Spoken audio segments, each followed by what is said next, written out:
সৰু ড্ৰোন ঠিক আছে এইটো আমাৰ ফ্ৰণ্ট সাইড আৰু এইটো বেক সাইড ওকে তো ফ্ৰণ্ট সাইডটো আমাৰ কি হয় আমি যেতিয়া উৰাম আমি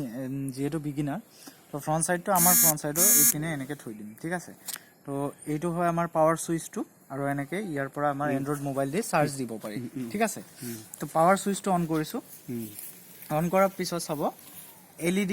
জ্বলিছে ঠিক আছে তাৰ মানে ড্ৰোনটো কি হ'ল হয় পাৱাৰ অফ হ'ল ঠিক আছে তাৰপিছত এইটো আমি ফ্লেট সাৰফেসত থৈ দিম এনেকৈ থৈ দিলোঁ তাৰপিছত মোবাইলত ডাউনলোড কৰিব লাগিব প্লুটো কন্ট্ৰোলাৰ এপ ঠিক আছে এই এপটো তাৰপৰা ডাউনলোড কৰি কানেক্ট কৰিব লাগিব কানেক্ট কৰিলে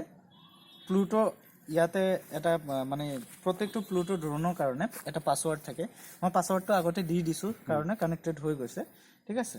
এইটো বক্সত থাকে এতিয়া এইটো বেক কৰিলোঁ কানেক্ট হৈ গ'ল চব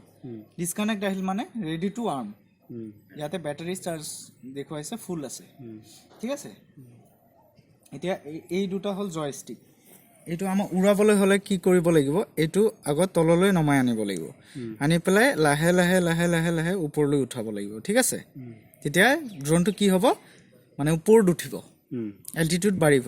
আৰু এইটো যোনটো আছে ৰাইট সাইডত এইটো ৰাইটত ল'লে ড্ৰোনখন ৰাইটত যাব লেফটত ল'লে লেফট আৰু এইটো ফৰৱাৰ্ড আৰু এইটো বেকৱাৰ্ড ঠিক আছে তো আমাৰ কি হয়